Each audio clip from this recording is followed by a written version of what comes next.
Muy bien, estamos listos para la entrevista. Nos acompaña Leandro Querido, politólogo, director ejecutivo de Transparencia Electoral y por supuesto le damos la bienvenida. Nos visita desde Argentina. ¿Qué tal, Leandro? Hola, muy bien. Gracias por invitarme. A ti muchísimas gracias por acompañarnos. Antes de hablar pues de coyuntura electoral internacional, sé que acabas de estar en México. Próximamente seguramente Transparencia Electoral estará también en Brasil el 7 de octubre, en nuestro país propiamente. Cuéntanos en principio qué hace Transparencia Electoral, cuáles son sus funciones dentro de la promoción, por supuesto, de valores democráticos y elecciones transparentes. Bueno, Transparencia Electoral es una organización no gubernamental integrada por muchos profesionales de la región, con sede en Buenos Aires, pero seguimos el proceso electoral de América Latina, donde hay elecciones, allí estamos, y nos basamos o trabajamos mucho todo lo que tiene que ver con el instrumento de la observación electoral, que es un instrumento fundamental para las sociedades, para la ciudadanía, para fortalecer el sistema electoral, para fortalecer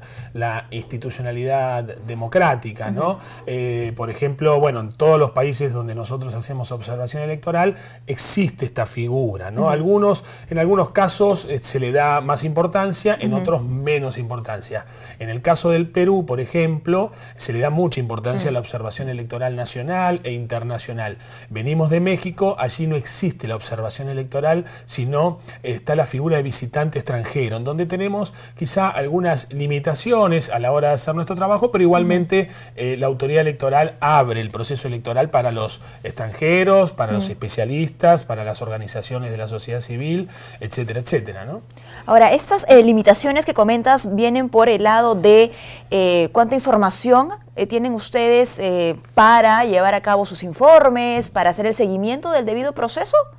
Bueno, en realidad ahora toda elección nacional es un evento internacional. Sí, sí. Es decir, esto tiene que ver con los cambios que se han dado culturales en el mundo, el avance de la democracia, el avance de los procesos comunicacionales. Digo, hoy una elección nacional es un evento internacional. Por lo tanto, cada vez hay menos espacio para esos planteos que hacen eje en que se trata de una suerte de intromisión del extranjero, un acto en contra de la soberanía del país, etcétera, etcétera. Hoy esto es un instrumento técnico, que en realidad lo que hace es observar el proceso electoral, sus etapas, elabora algún tipo de informes, recomendaciones, y después esto se lo eleva a la autoridad electoral y es ella la que decide si implementar o no estos planteos que se hacen, ¿no? ¿La observación electoral funciona bajo algún tipo de metodología? ¿Hay criterios internacionales, por ejemplo, ¿no? En cuanto a lo que ustedes evalúan cuando llegan a un proceso electoral de algún país? Claro, sí, sí. Cada país anfitrión tiene su marco normativo, ¿no? Que regula la observación electoral y, como te decía, esto tuvo un desarrollo histórico muy importante, sobre todo en la región lo ha implementado la OEA, la Organización de los Estados Americanos, y pasó por distintas etapas, ¿no? En una primera etapa era más bien un rol protocolar que intervenían en los países donde había algunos conflictos, pero ahora ya se ha profesionalizado, ¿no? La observación electoral hoy es algo muy profesional, muy técnico, muy riguroso. Y no tiene que haber, perdón, un conflicto de por medio. No, exacto. No, exacto. Eso es muy importante remarcar, porque antes supuestamente tenía un fundamento, el conflicto, la inestabilidad política, económica. Y había que poner garantes, ¿no? Exacto, y había que poner garantes, un rol más que protocolar, te diría más que técnico. Generalmente se convocaba a un presidente, expresidente con cierto prestigio, como para que haga de árbitro, pero ahora no, ahora pasa por otro lado. Es una buena práctica. Es una buena práctica, exacto, y aparte se ocupa de muchos aspectos, temas de género, de inclusión, de barreras legales, de aspectos que tienen que ver con el registro electoral, con las denuncias. Es decir, hoy se ocupa de muchos aspectos, ¿no? Perfecto. Teniendo en claro entonces cuál es el trabajo que desarrolla Transparencia Electoral, bueno, además de la observación electoral ya vamos a hablar sobre las investigaciones, en fin, la escuela de formación que tienen también. Podemos entender un poco más qué es lo que se ha hecho en México, qué es lo que han encontrado en México el 1 de julio. Bueno, sí, elecciones muy interesantes. Nosotros fuimos con una comitiva de alrededor de 25 personas. A ver, el contexto era difícil, ¿no? Se trataba de las elecciones más violentas de México, con muchos políticos muertos en el marco de las campañas electorales, con una figura extraña para nosotros, ¿no? La del candidato protegido, es decir, era el candidato que le tenía que pedir al Estado protección porque no podía hacer campaña, ¿no? Como una suerte suerte de testigo protegido, pero en este caso llevado a la actividad política. Bueno, en ese contexto se hicieron elecciones, había algunas dudas, nosotros sentíamos que sobre todo en el electorado había como algunas dudas acerca de si se iba a respetar la voluntad general, si iba a haber fraude o irregularidades, y la verdad que la jornada electoral fue una jornada, te diría, casi ejemplar, ¿no? Porque hubo algunos incidentes muy focalizados, pero en líneas generales fue una elección ejemplar en cuanto al día de la elección y sobre todo porque hubo un resultado que llamó la atención, que impactó. En el mundo. Claro, Andrés Manuel López Obrador es el nuevo presidente de México, era la tercera vez que intentaba, ¿no? En las anteriores. Largo aliento, ¿no? Exacto, había denunciado fraude en algunas elecciones anteriores, en las dos anteriores, en esta ganó de modo contundente, y lo que llama la atención, porque nosotros generalmente nos quedamos en la categoría presidencial, cuando vamos a otras categorías vemos que el fenómeno AMLO, como le dicen a Andrés Manuel López Obrador, se dio en todos los estamentos de la elección, ¿no? Se hizo de las gobernaciones que estaban en juego, alcanzó mayoría en diputados, en senadores. Creo que solo en Guadalajara no ganó, ¿no? No, exacto, hizo una gran elección, podemos decir que arrasó. Ahora, bueno, AMLO no tiene las manos atadas, no tiene ningún tipo de impedimento, habrá que ver si cumple con su mandato, que tiene que ver sobre todo con el eje anticorrupción, y habrá que ver qué tipo de vínculo retoma con Estados Unidos, ¿no? Un tema que también es bastante interesante analizar, porque se trata de dos personalidades bastante parecidas, parecidas, carácter intempestivos, caprichosos. Habrá que ver entonces cómo será esa relación entre Donald Trump y AMLO. Bueno, por supuesto, ese respaldo de la población mexicana, ¿no? Está esperando esta respuesta, justamente porque además tienen todas las herramientas, ¿no? Para hacer en México. Ahora, entrando de lleno a lo que fue el proceso electoral y los resultados, que para ellos también han sido motivo de orgullo, quiero mencionar algo que dijo el consejero presidente del Instituto Nacional Electoral, Lorenzo Córdoba. Él afirmó que el 1 de julio se tuvo la elección más incluyente de la historia del país. ¿Y por qué hablo de eso? Porque aquí en nuestro propio país trabajamos mucho por la inclusión también del Jurado Nacional de Elecciones, ¿no?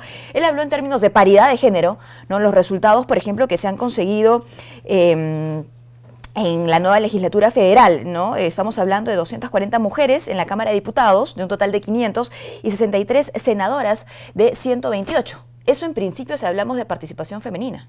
Sí, viene trabajando mucho Lorenzo Córdoba y el Instituto Nacional Electoral con ejes como el tema de la paridad, las cuestiones de género. Hay mucho trabajo sobre todo a nivel subnacional, ¿no? Con los INE, porque el INE es la autoridad máxima en términos electorales, pero también se reproduce en cada región, ¿no? En cada su representación. Exacto, como tiene, bueno, aquí también en Perú. Bueno, la cuestión es que han trabajado mucho el eje paridad, el eje género, el eje igualdad, y ahora, bueno, las pruebas están a la vista. En ese sentido, se ha dado un gran avance. Me parece que ahora la asignatura pendiente que tiene la autoridad electoral y sobre todo la autoridad de gobierno es cómo bajar el nivel de conflictividad y de violencia en las elecciones, ¿no? Exacto, y por ahí quería llevar mi consulta, porque es paradójico dentro de un escenario tan conflictivo y violento, ¿no? Estamos hablando de la campaña electoral, tener una jornada ejemplar y luego resultados que a vista de algunos especialistas llenen a este país de orgullo. Claro. No hay que dejar de lado lo otro. No, claro, claro. El problema de México en cuanto a violencia es un problema transversal, atraviesa a todos los partidos políticos. No es que aquí hay una camarilla que se enquistó en el poder y desde el poder lleva adelante una actitud represiva, como puede pasar ahora en Nicaragua o en Venezuela. No, es un tema de violencia transversal, de zonas en donde el Estado no termina de ocupar su rol y ese lugar lo ocupan generalmente actividades criminales. Y que no se da solo para un proceso electoral. Exacto, ¿no? Digo, cuando uno analiza, por ejemplo, el origen de los políticos muertos o asesinados, son de todos los partidos políticos.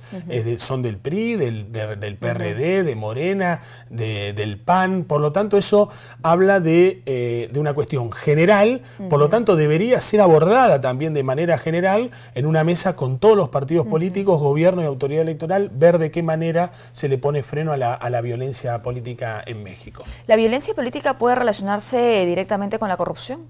Bueno, en realidad, en el caso de México, más que con la corrupción, está relacionada con el narcotráfico, ¿no? Hay como una suerte de narcopolítica.